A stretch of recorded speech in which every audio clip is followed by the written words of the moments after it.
नमस्कार, times of Swaraj में आप सबों का स्वागत है और मैं हूं संतोष सिंह। और आज हम टाइम्स ऑफ स्वराज में खबर कहां से शुरुआत करें, कैसे शुरुआत करें, इसको लेकर पिछले 2-3 घंटे से उधेड़-बुन में हूं। खबर दिखाऊं कि ना दिखाऊं, खबर चलाएं कि ना चलाएं, क्योंकि जो खबरें आज अखबार में प्रकाशित हुआ है वो खबर हम 5-6 महीने पहले चलाए थे कि किस तरीके से जो गिरफ्तार आरोपी हैं टीआरई 3 का, उसने कॉन्फेशनल बयान में कैसे कहा है कि टीआरई 2 में भी हम लोगों ने इसी तरीके का खेल किया है। तो उस समय अतुल प्रसाद जी बड़ी गुस्से में आ गए थे, नाराज़ हो गए थे, क्या क्या कहने नहीं लगे। भाई आज तो बात बात पर कैसे का लोग धमकी देता है, केस तक की धमकी देने लगे। लेकिन सवाल जब खड़ा हुआ था तो बात तो निकल गई थी कि कुछ न कुछ है। तो अतुल प्रसाद को जो 5 साल का जो रिटायरमेंट बेनिफिट स्कीम बीपीएससी के चेयरमैन के बाद मिलने वाला था, उस पर तो रोक लग गया। लेकिन बड़ी बात यह है कि इस खेल में भी तो कोई दूसरा तो था नहीं, नालंदा मॉड्यूल्स था, संजीव मुखिया था उस खेल में भी। हजारों हजार शिक्षकों को शिक्षक बनाया इस आदमी ने। अब बताइए कि हम कह रहे थे ना कि खास मकसद से ट्रांसफ़र पॉलिसी लाया गया है, एक खास मकसद से एक खास ऐसा वर्ग जमात है जिसको ऑब्लाइट करने के लिए, जिसका नौकरी में पर खतरा न पड़े, जांच लिंगर चले, इस वजह से ये पॉलिसी लाया गया है। चीख चीख कर हम कह रहे थे ना, तो बहुत सारे लोग बीपीएससी वाला जो है टाइम्स ऑफ यमराज कहता है, वाकई में यमराज है। याद रखना, एक एक दो को ललेटी पकड़ पकड़ के जो है ना, बाहर का जब रास्ता दिखाएंगे तब समझ में आएगा। छोड़ना तो नहीं है बाबू, तुम भरम में रहो मत रहो कि पैसा दे के नौकरी तो ले लिए हो, रिजर्वेशन पॉलिसी में आंख झोंक कर नौकरी तो ले लिए हो बाबू, लेकिन इतना तय मरो शांति से नौकरी तो नहीं होने देंगे। जीवन पर्यंत तुम्हारा जो है सो जब तक तुम रहोगे हर महीने आधा वेतन देना होगा शिक्षा विभाग के अधिकारी को, इतना तो तय मानो। छोड़ेंगे नहीं, जब तक इस दुनिया में है छोड़ेंगे नहीं। हाई कोर्ट सुप्रीम कोर्ट तुमको दिखाएंगे बाबू, और दिखाएंगे कि मीडिया की ताकत क्या होती है। पूछते हो ना किनका खबर कौन देखता है, पता चलेगा। ये सब जो एक्शन हो रहा है ना, तो पता चल रहा होगा कि खबर कौन देखता है। खबर देखने के बाद क्या होता है ये भी समझ में आता है और आ रहा है। तो हम सीधा चार्ज फ्रेम कर रहे हैं इस तबादले नीति बनाने वाले अधिकारियों पर।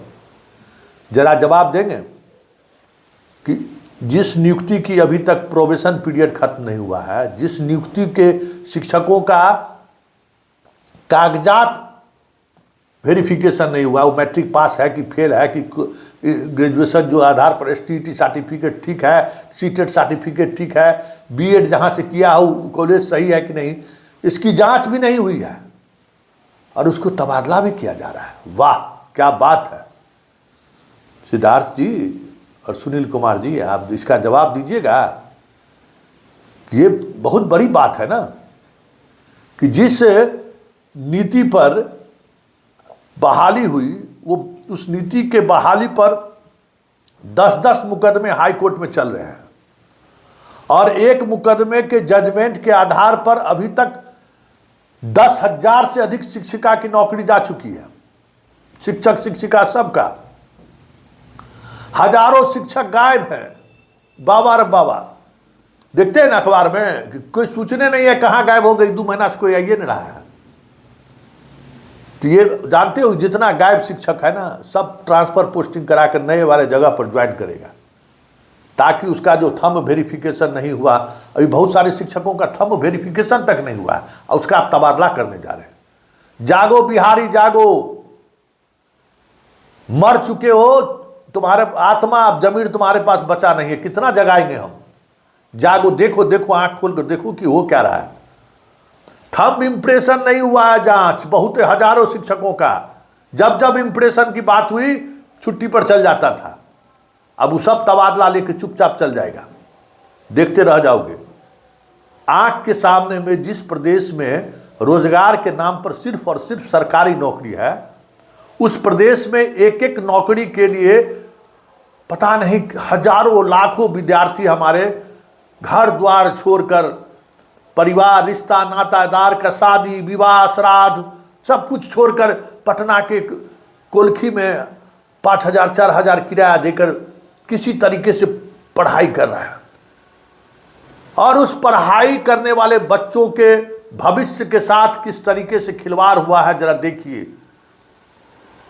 अब इससे बड़ा भी सबूत कोई सामने आएगा कि आर्थिक अपराध इकाई ने अपने चार्जशीट में लिखा है कि TRE 2 का परीक्षा का प्रश्न पत्र लीक था।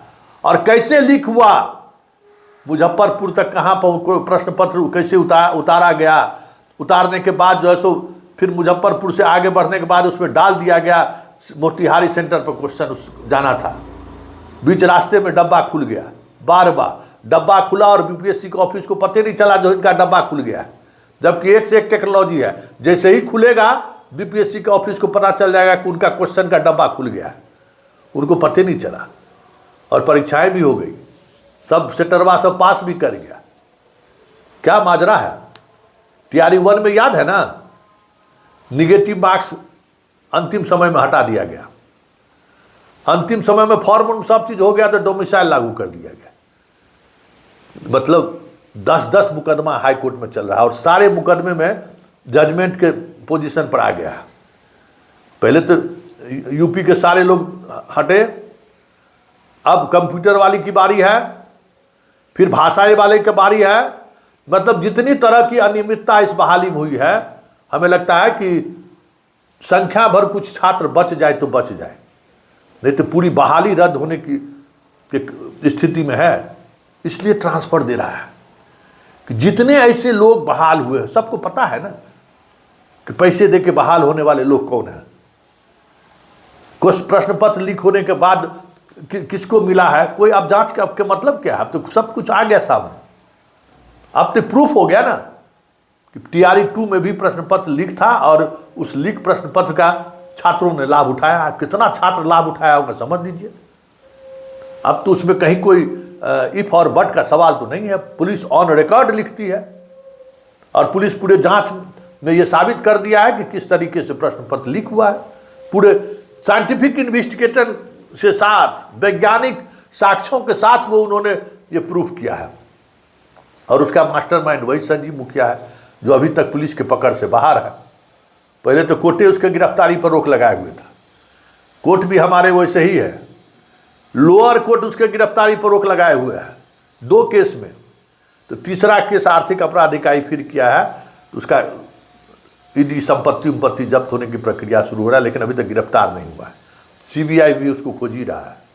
बिहार की पुलिस के साथ साथ पूरे मुल्क की पुलिस उसको तलाश रही है। संजीव हंस पता नहीं, संजीव मुखिया पता नहीं आकाश में है कि पताल में है कि कहाँ छुपा हुआ, अभी तक पकड़ाया नहीं है। क्योंकि सबको पता है कि संजीव मुखिया जैसे ही पकड़ाएगा, पॉलिटिकल नेक्सस और अधिकारी और जो पूरा खेल हुआ है ना वो एक्सपोज हो जाएगा। बात को समझिए, ये बिहार है, किस तरीके से सिस्टमेटिक तरीके से होता है ना, सिस्टमेटिक फेलियोर होता है। या सिस्टमेटिक, सुप्रीम कोर्ट कहते हैं ना कि ये सिस्टमेटिक फेल्योर है। सिस्टमेटिक फेल्योर नहीं है, सिस्टमेटिक तरीके से चीज़ों को निपटाया जा रहा है। एकदम संस्थागत फेल्योर नहीं है ये, संस्थागत तरीके से चीज़ों को मुकाम पर पहुंचाया जा रहा है। आप इस बात को समझिए किस तरीके से खेल हुआ है।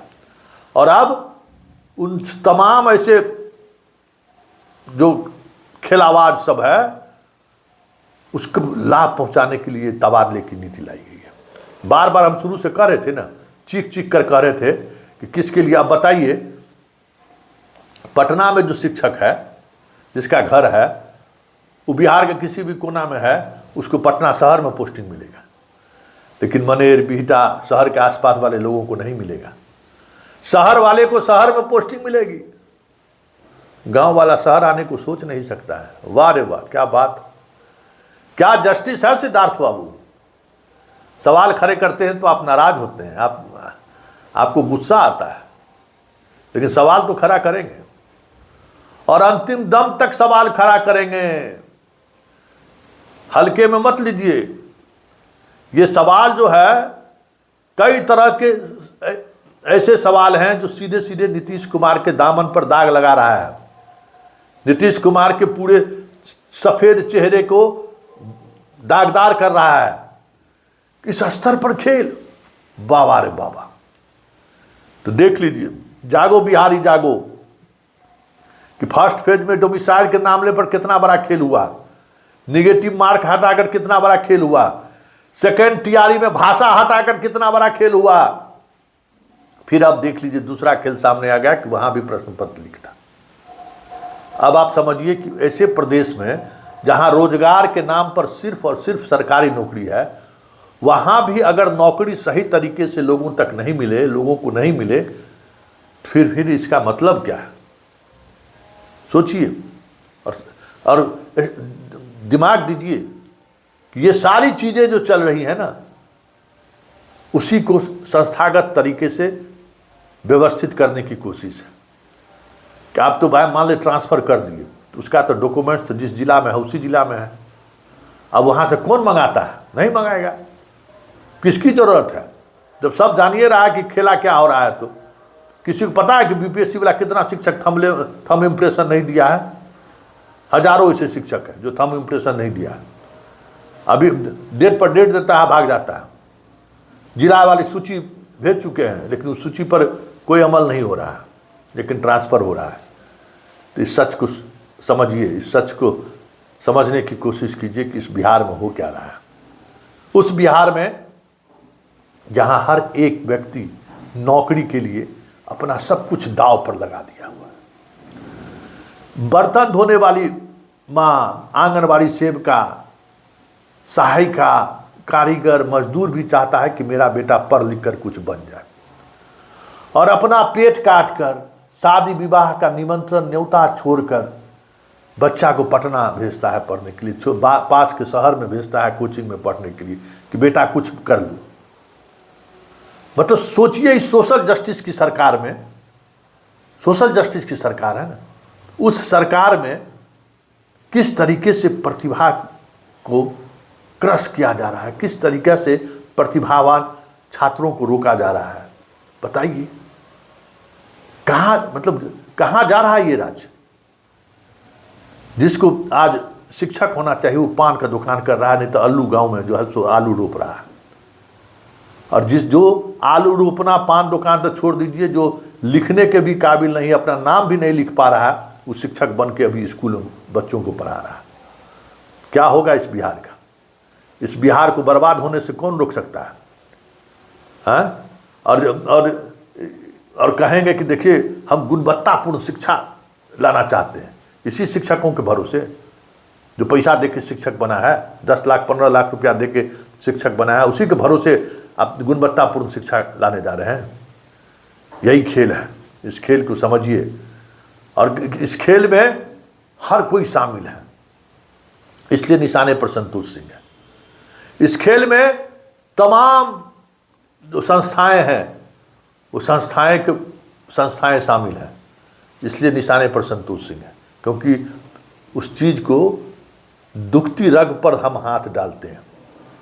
वो जो नेक्सस है ना, नेक्सस, वो जो माफियाओं का जो गठजोड़ है, उस गठजोड़ को पर हमला करते हैं, उसके नस को दबाते हैं, तो बहुत दूर तक दर्द होता है।